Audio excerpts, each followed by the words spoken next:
When you see the red light go on, would you please state in the following order your destination, your nationality, and your full name? Moon, American, Floyd, Haywood R.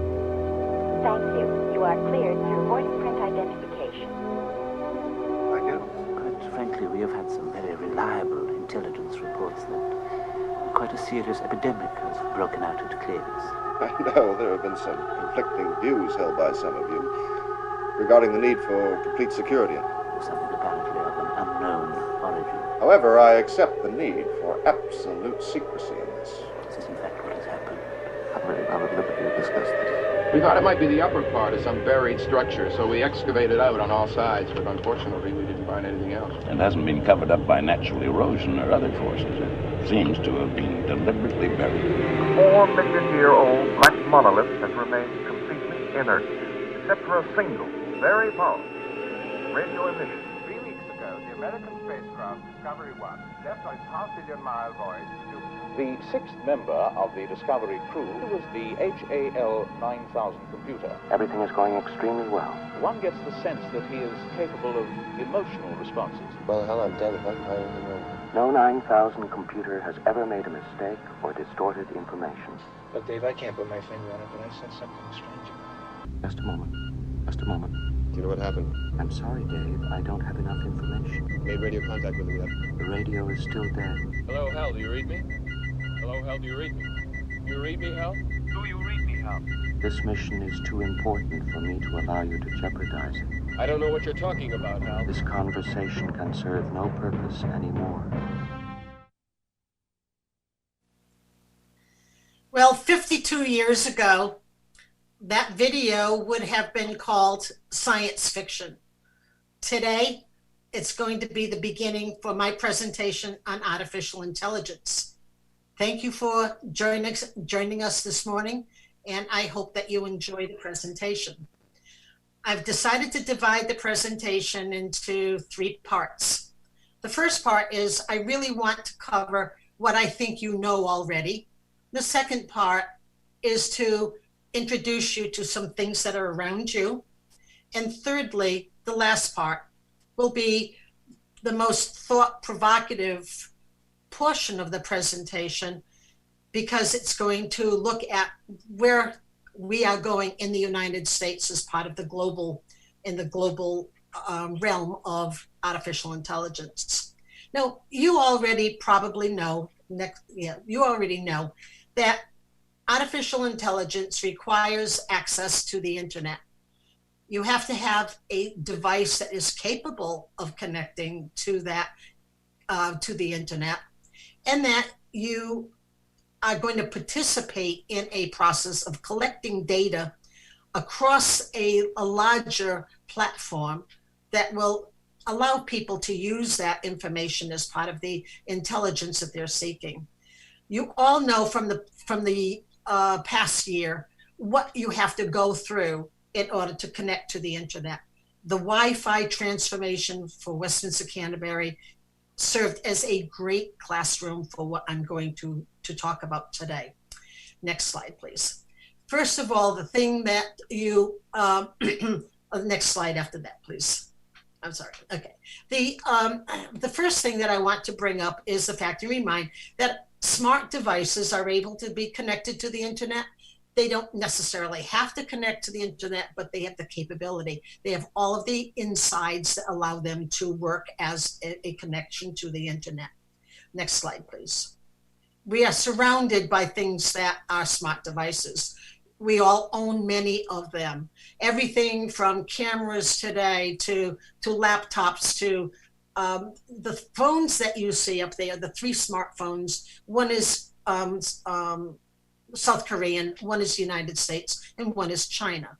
I put that slide up because I want you to recognize that Chinese all own the same smartphone. They are all connected using the same software, and that becomes important in later slides. Next slide, please. And of course, in the whole realm of things, we obviously have the ubiquitous iPad, or what we should be calling the tablet.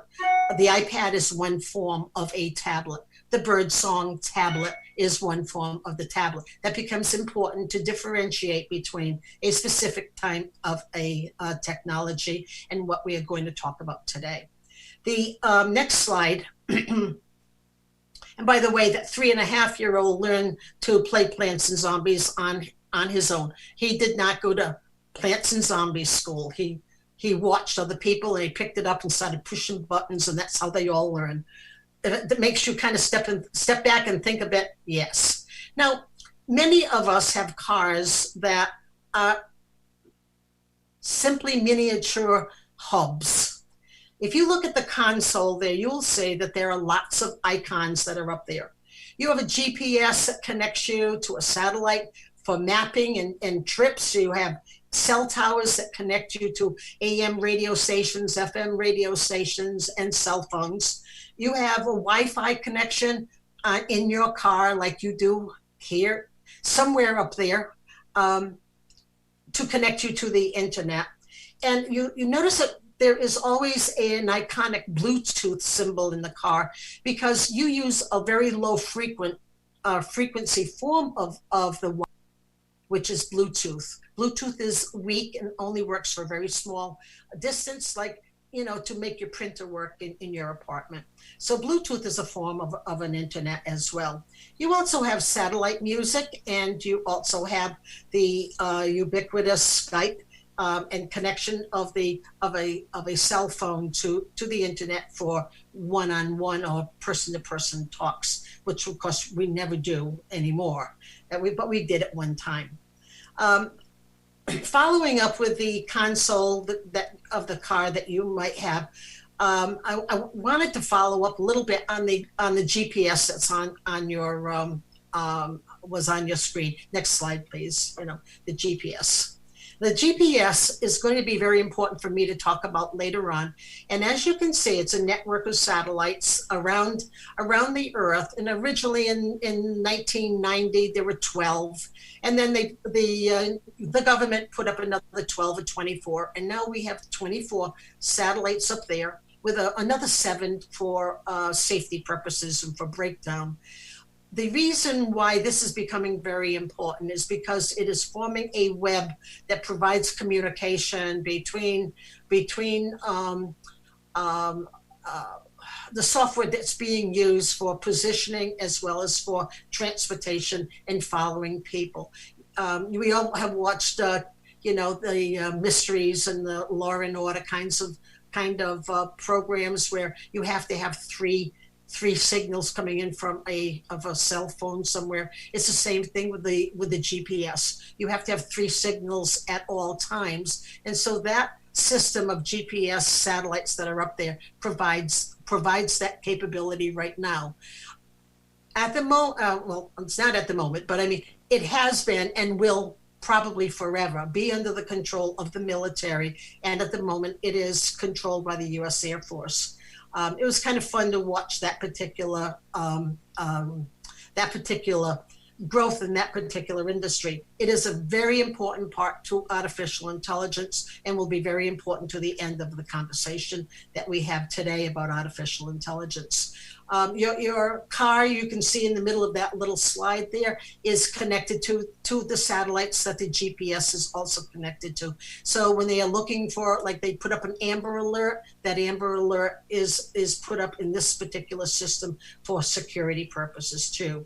And the satellite radio that some of us enjoy gives us the opportunity to tune into a particular slide, to a particular station, a particular station, and then whether we drive to California, we can keep the radio on that particular favorite slide. There I go, slide again, on that particular station. So the next slide, please. Now, what happens the next slide after that? The data that is collected by all of those devices gives us the opportunity to utilize it for artificial intelligence. Artificial intelligence needs a huge, I can't overemphasize how much data it needs in order to make sense out of individual pieces of data. They are stored on servers, and those servers form the basis of what we call a server farm. There's groups of them. Corporations have their own server farms. When you hear that that Amazon is coming into town, you think that there's going to be a whole lot of employment, and there will be when they come into town. But many of them have what we call, right on the next slide, they have their own what they call cloud farms. They have huge pieces of property upon which are warehouses, and you'll notice that the addresses for some of those companies there, the addresses where they're located are rural areas. There's not a whole lot of people in there, but there's a whole lot of information being stored. You see that Facebook has, they all do, all of the corporations have their own cloud. So when you used to worry about my information is going to a cloud, it would go into a place like this. It would be a server farm somewhere located around the United States. One of those locations you probably noticed was Las Vegas, and that was available to the smaller corporations that weren't big enough to have their own server farm. So what's stored there? Well, next slide, please. For example, look at that date. If you can get your head around that first number, good for you. I can't. I cannot get my head around that.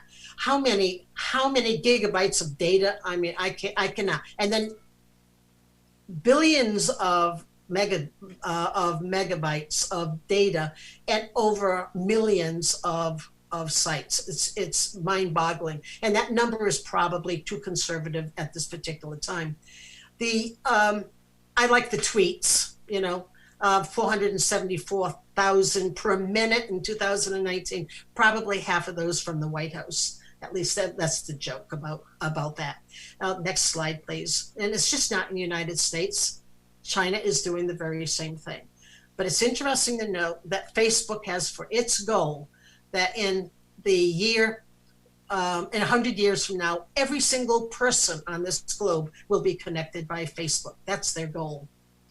Okay, I'm going to move into the second section of my presentation today, and I'm asking you in this section to kind of look out a little bit more around you to see what's going on today in your environment. I've used a lot of individual slides. Please, next slide, please.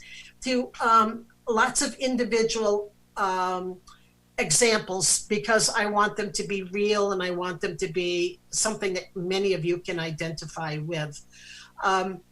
The first slide is one that has to do with simple things that come across your computer. They kind of pop up. In this case, a little pop-up came up, trivia. Well, I like trivia. Trivia is supposed to be good for the aging mind. And so I would think, for 30 seconds, I'll just play this little game and I'll answer the question and I'll push another button and tell me whether I've right or not. And I've learned a little bit, and in 30 seconds, my brain has been functioning doing something else on that.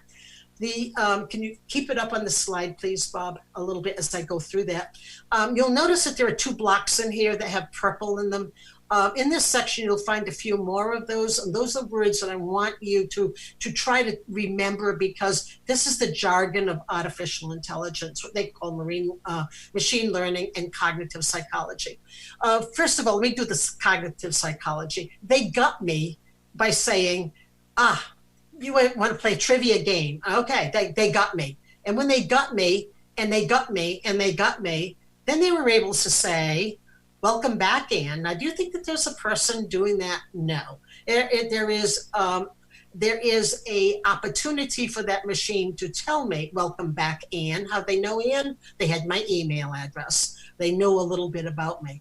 Then at the top, you'll notice it say, oh my gosh, Anne, you are an elite player. Oh my God, you're really special. You ought to keep going on that because you're getting really good grades. Well, who knows whether that's true or not, but they are asking me, they've appealed to me, to my psychology, to this cognitive aspect of that. And they said, welcome back, Anne, and you are an elite player. Okay, now I'm really in, kind of, okay. And they said, now, if you want to change your settings, you just press here. Well, I didn't have any settings on it, but now I'm worried if I don't press that, then I'm not going to get any more trivia. So no. But I said no. They want me to give them a whole lot more data, and so I chose not to ever do that. But that's called machine learning. They're learning about me, and as if I were to press on that, they would ask me a whole bunch of other questions. Okay, next slide, please. The same one is a number of years ago when I retired. I did what a lot of people did, and they wanted to put all of their slides, pictures on the computer and put them in files. And so I did. And I was asked by the computer at that time when I labeled it, like one of them is labeled Lil. And that's my sister, one of my sisters. And they say, is this picture, is this Lil? And I thought, oh my God, but that's my niece, isn't that wonderful? Oh my gosh, I'm so happy about that. Oh, they're so smart to help me out. And so I would be given the opportunity, yes or no, yes or no. Well, as soon as I pressed yes, I would say, yes, you may use all my information because I've just given you permission to do so. You can collect all of this data. And this data is, in fact, sold as a marketing device. What do they sell for this? It is facial recognition. And again, machine learning. I don't get asked anymore because I don't put slides anymore on up there with new names on it. I kind of do the same thing over and over again. Next slide.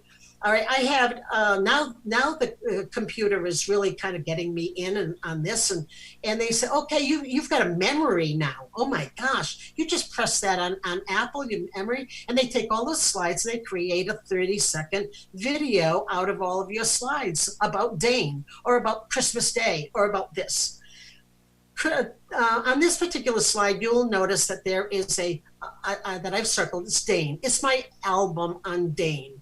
Dane, and I have 95 pictures in there about Dane. So it's easy for them to put those together in a little slideshow. Again, what are they doing? Facial recognition, machine learning, and cognitive psychology. Those are all the words that you're going to see a little bit later. Moving on the next slide, you'll take a look at your iPhone now, and you'll find that your iPhone, or like any smartphone, is beginning to give you the option of, well, would you like to have your voicemail transferred from oral to written? In other words, from spoken to text. Well, a lot of people don't want to have to listen to their message in an oral form. It annoys other people that are around them, and it's privacy. So, okay, yeah, they'll turn them into text, turn them into written. When you do that, and you've probably noticed that they misspelled some words, or perhaps they used the syntax was wrong, or that there was some empty spots, you'll notice that they never put names or numbers in that. This is called machine learning, and it is natural language processing. It is turning your natural spoken language into your natural written language. So when I show a slide that artificial intelligence includes natural language processing, that's all that it is talking about. The feedback that they're getting from me on the bottom, you notice that, was this transcription helpful or was it not?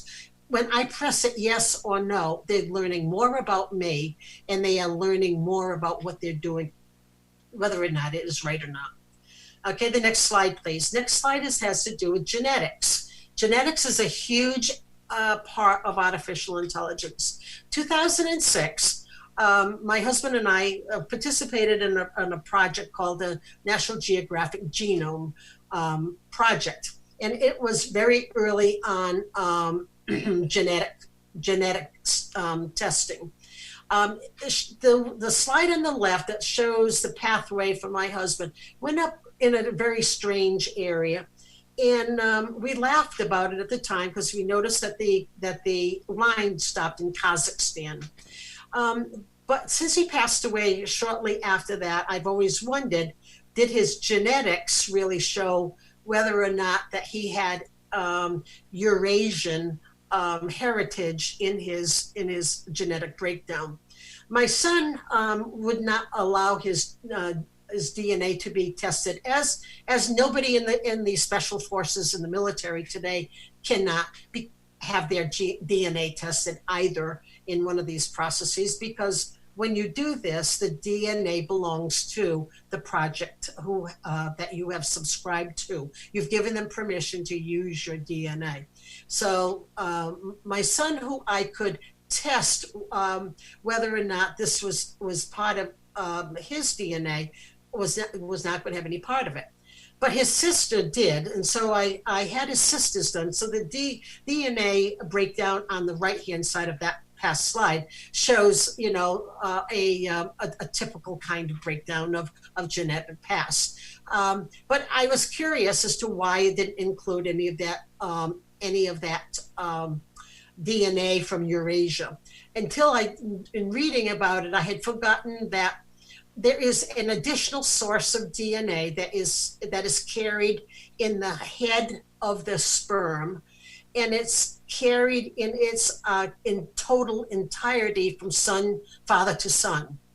That carries additional genetic material about origin and pathways of that origin. Because my son would allow me to have that done, then I couldn't take a look at that particular aspect. But anyway, that is why Ancestry.com and the others primarily use the genetics that are passed from the male side of the families. Next slide, please.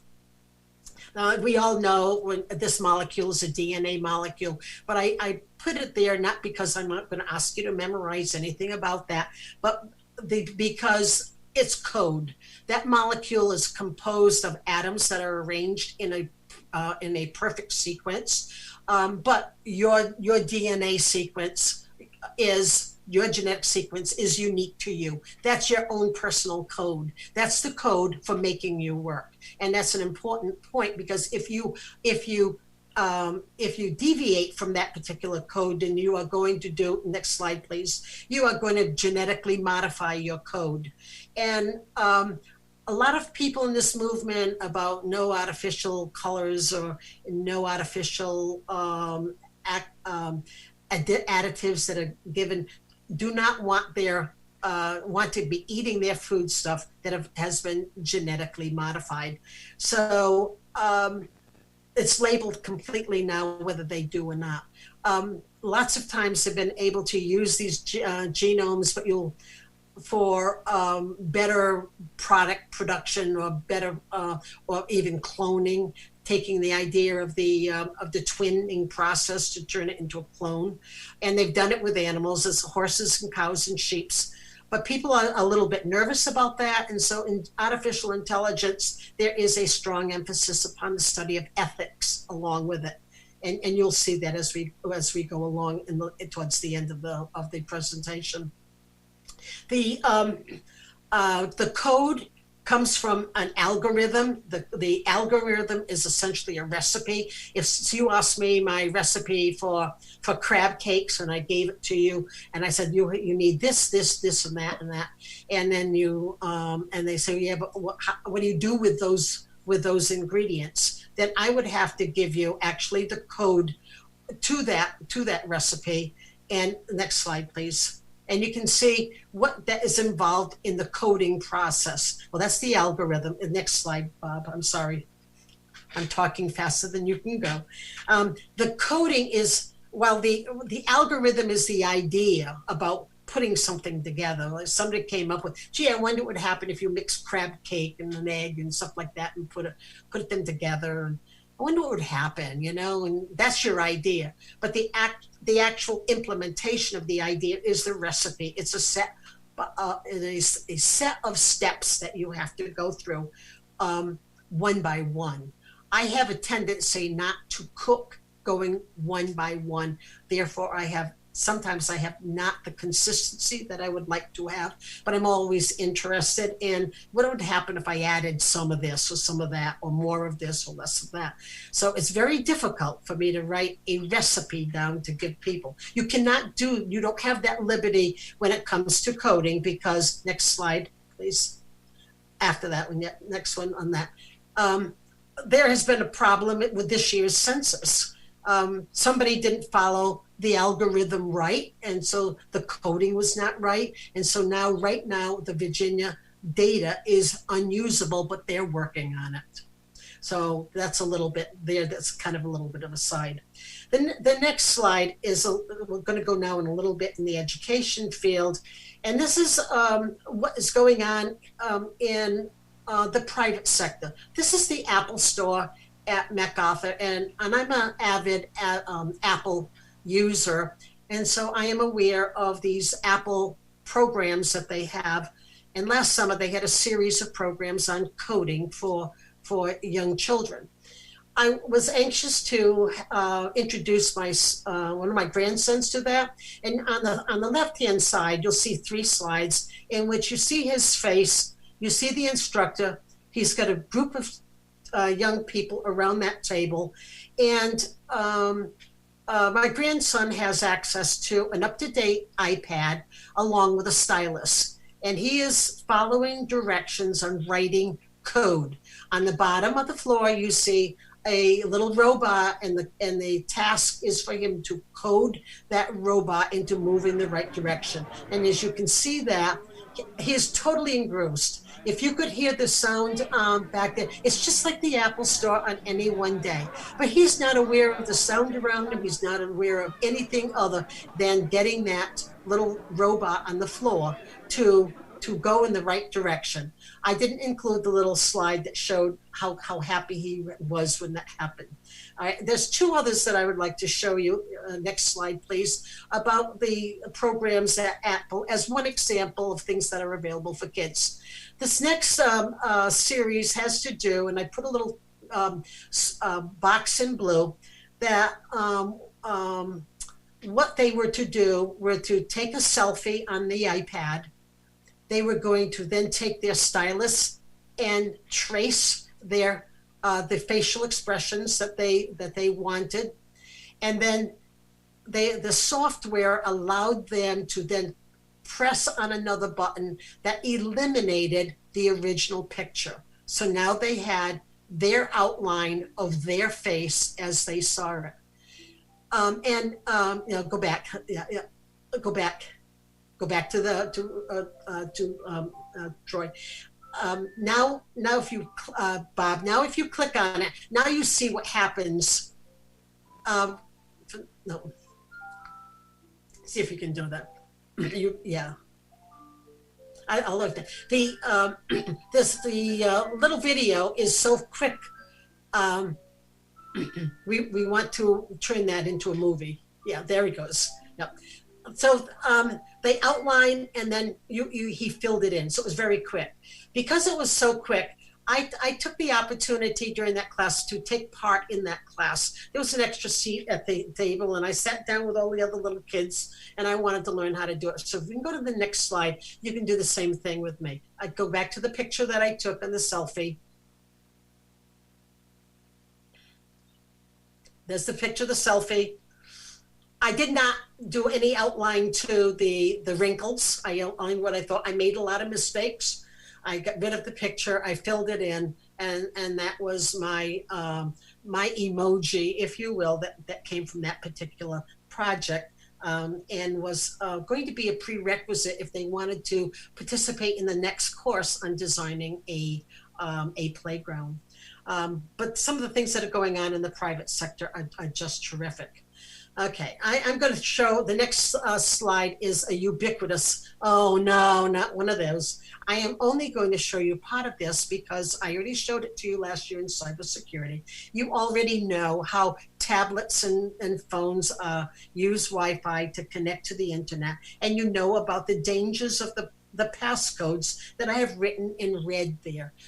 Last year, if you remember, I told you that every time you use the passcode to open up a new app or to go into a place on the computer that required some financial or some private information, that you needed to pay attention to those passcodes as closely as if you were in the 2nd grade and your buddies in the 2nd grade had formed a team or a club and you had a secret passcode. It was a handshake. It was, writing in lemon juice on paper. It was all kinds of codes that kids come come up with in order to make sure that there's no interlopers into their little teams, which are very hurtful to a lot of people in the first and second grade, but that's the way kids are. But in this case, I would like to have you pay attention to two things. One, at the top, remember, that actually is a little cloud icon, and you can see that. But I mean, that's the cloud. When people told you, what the cloud, your data was going to go to a cloud, that's where it went. And we all know about that from the slides that I just showed you. They're simply servers that store the information. But on the right, there is a circle, and there is a little box under there that is labeled China, and that is platforms. The Birdsong tablet is a platform. Facebook operates under a platform. All of China operates on its own platform with an additional passcode to get into that particular platform. The Westminster Canterbury Hub is a platform. It doesn't allow people to use the hub unless they have Wi-Fi access and they have a passcode. We don't have to worry about that passcode because Westminster Canterbury takes care of that for us. But there are educational passcodes that are out there on platforms that are dedicated to that particular group of people who have the correct code to get into that platform. I wanted to bring that to your attention because it is becoming extremely important. Okay, the next slide. Okay, so you want a degree in artificial intelligence. The field is evolving.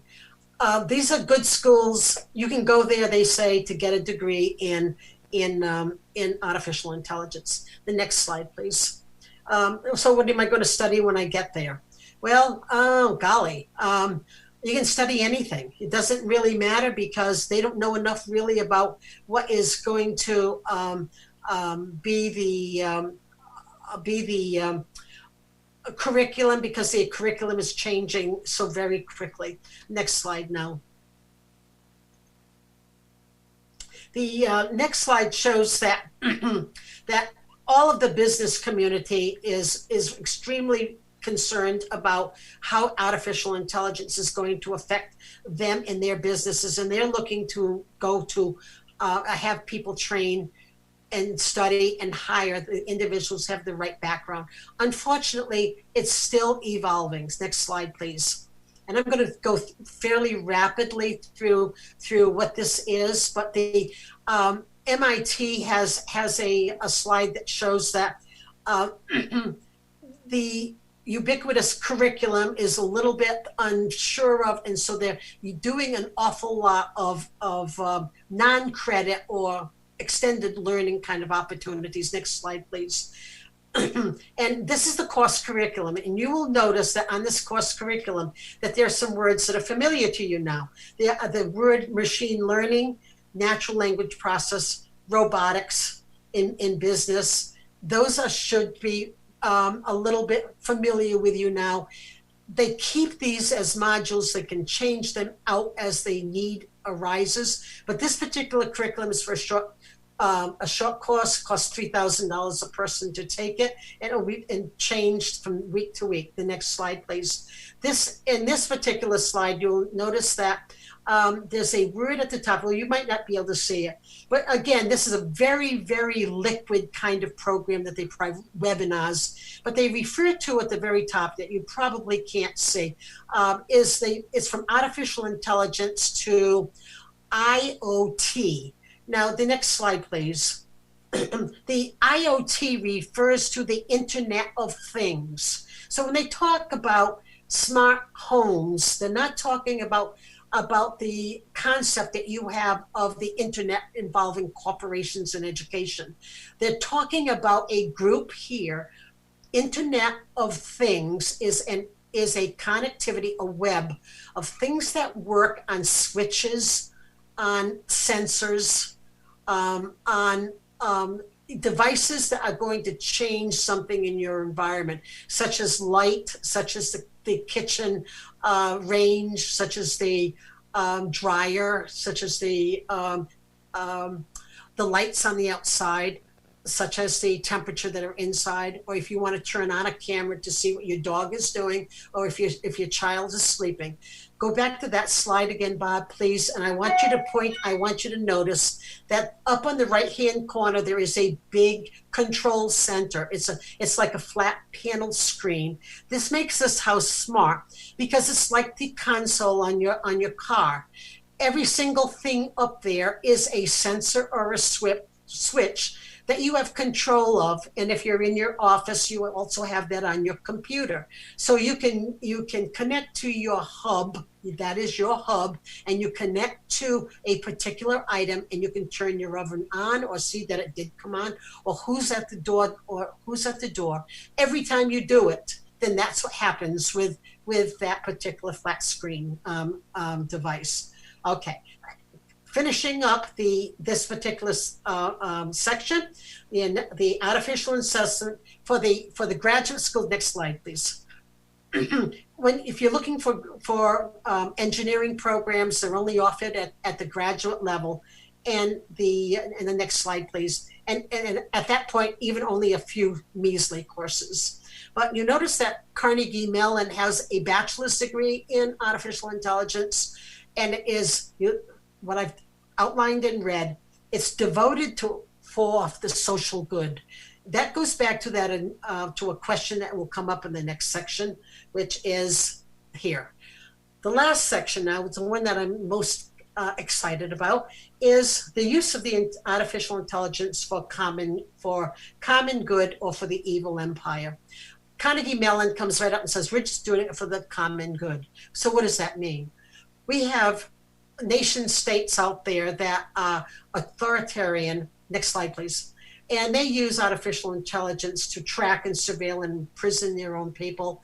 They're using it in trade deals to get a step up on the competition, such as Kentucky Fried Chicken and Pizza Hut.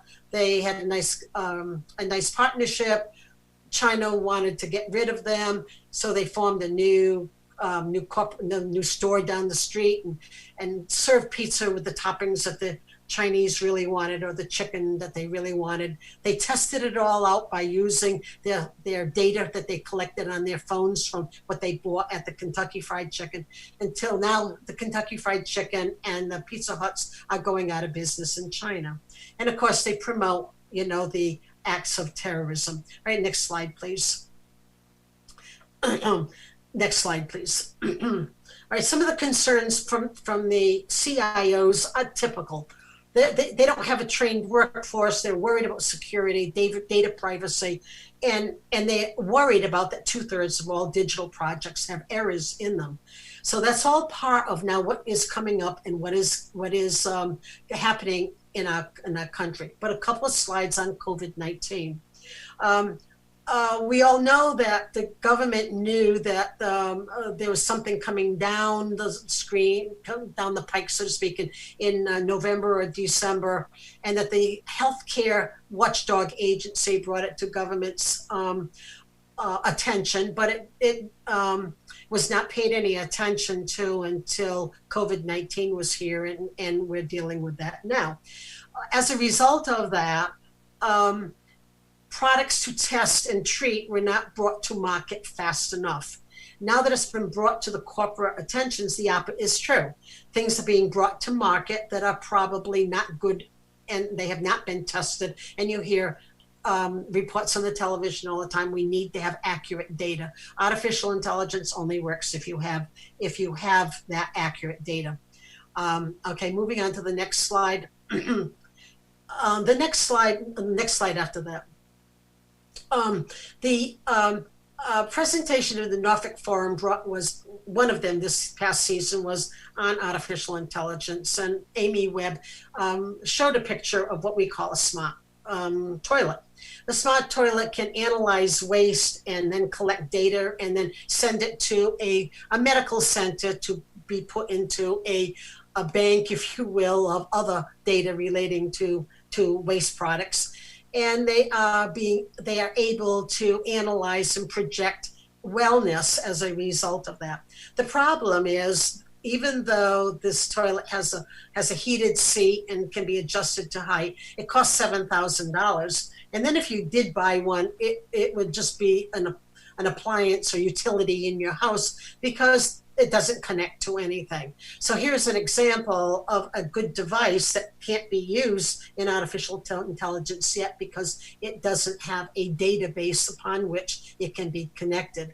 One of the arguments that came up about why the healthcare industry isn't ready for artificial intelligence is because these products have not been brought to market yet, and if they can't afford a $20 thermometer that could have been used, then you don't have enough data to make those decisions.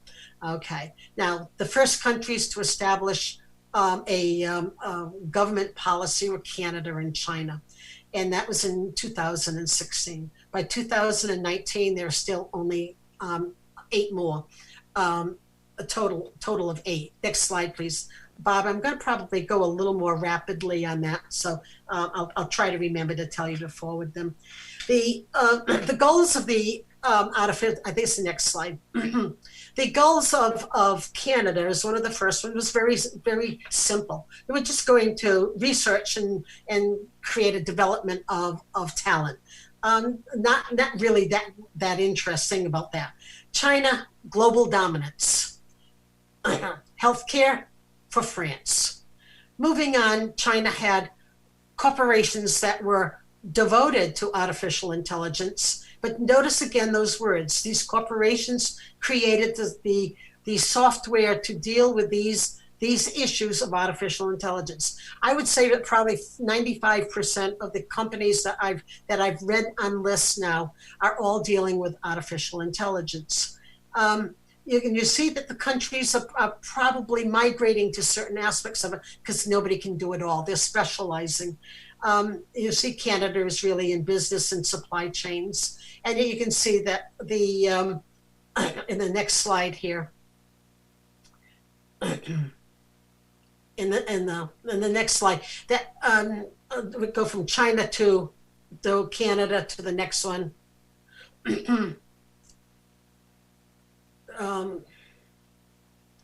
Have you got Canada? Okay, the supply chain, the next slide.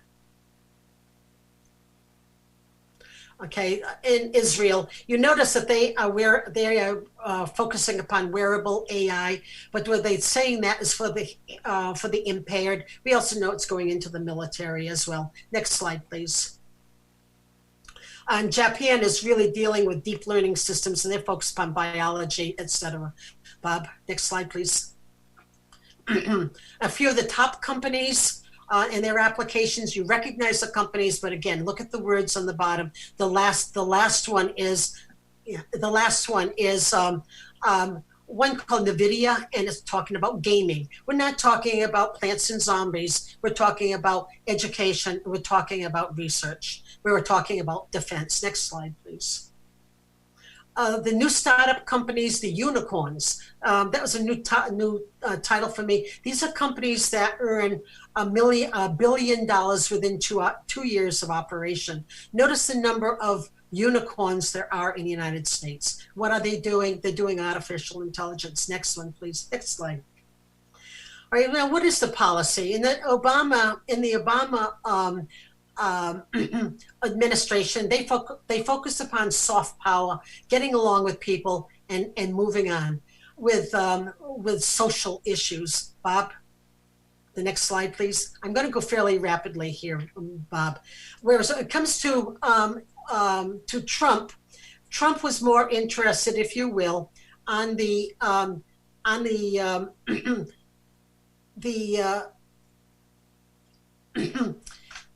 goals of really spurring not only national security, but the business applications as well. He's been very focused upon that, and it has become a cornerstone. It is what is going on right now. Next slide, please. To summarize between Obama and Obama and Trump, Obama was all for the social good. Trump is all for domination of global AI markets. So it's domination for security and for economy as well. So what actions, and this is the important part of my presentation, what actions have been pending? The funding for 2021 fiscal year. I noticed that when I looked up that there are 4 areas of funding. The funding is for NASA, for nuclear security, Veterans Affairs, and National Science Foundation. What does that all mean? Go to the next slide, please. It means that the broad goals in this federal funding is for partnerships for innovation. There are partnerships given to the National Science Foundation, which, by the way, the director of that agency reports to the president directly. As a result of that, the money will be given oversight by the National Science Foundation, which currently gives over 40,000 grants to colleges and universities to do research and to come up with learning, if you will, that's published in journals. The idea in this particular program is to partner with a company like Amazon or NVIDIA or whatever it happens to be, partner with them to bring it to market. Academicians know nothing about bringing anything to market, but they do know when they have a good product. I think that that's a great idea. Paul Schellhammer, and I was talking to him about maybe that will bring down the tuition in higher education. That's really a great idea, and I think that maybe we might see that. But the potential to transfer that technology is great. The next slide, please. There is I'd like to go to let's stay on that slide for a minute. Yeah. Okay. In that slide, there is also go to the next slide. I'm sorry, Bob. There is the development of a space development agency within the new Space Force. This is what brings us back to the beginning of the presentation. You probably are aware of the emergence of a 7th independent arm of the defense system, and it's called the Space Force. Has a loose relationship to the current Air Force, much like the Marines has to the Navy. The broad goals are to provide added space support. Next slide, please. Yeah. Okay. No, stay there. We're right there. The broad goals of this agency is to create a layer of 250 space satellites that form a web around the United States. This is more than the GPS of 24. This is 250. The first 10 are going up this in 2020. You also know about planned moon walks and missions to some moons of Jupiter and Saturn that the speaker that we had this year from NASA is all excited about. A moon is simply a small planet. They found water on it, but they want to explore that more. And this will all come under the Space Force as well. A whole lot of money has gone into both NASA for funding and to the nuclear, to the Department of Energy, and to obviously the military. So can I go back to that slide again? You'll notice there's a logo on it, and the importance of the Space Development Agency is that not only next slide, please. And the Space Development Agency is going to have the responsibility for ground space support, for initiating war, for defending war, for alert systems. It's going to have deterrent capability, and it's going to have GPS capability as well to keep those 250 satellites from bumping into each other or any of the other number of satellites that are up there on the world stage. Now, it is going to be created to maintain our superiority in space, and that is the direction that we're going to. And I'd like to show the last slide. So the last slide is the front page of the cover of the brochure to people who want to know, who have backgrounds in science, technology, aerospace, and engineering, with the idea that maybe your purpose on this planet is not to be on this planet at all. So we're right back to the first slide. It's all about space. It's all about security. It's all about corporations. That's where we're going. And there is no doubt that we are definitely on that course. Now, is it the evil empire? Is it all for the common good? It doesn't matter at this point. It is what is going to be happening. And somebody once said to me, well, if we don't do it, somebody else will. And so we are going to be developing a space net around our country. I thank you for tuning in today, and I look forward to hearing from you. If you want to send me a comment on my email, you can. And if you want to talk to me, I'll be happy to do that. I'm sorry I can't take your questions. Thank you.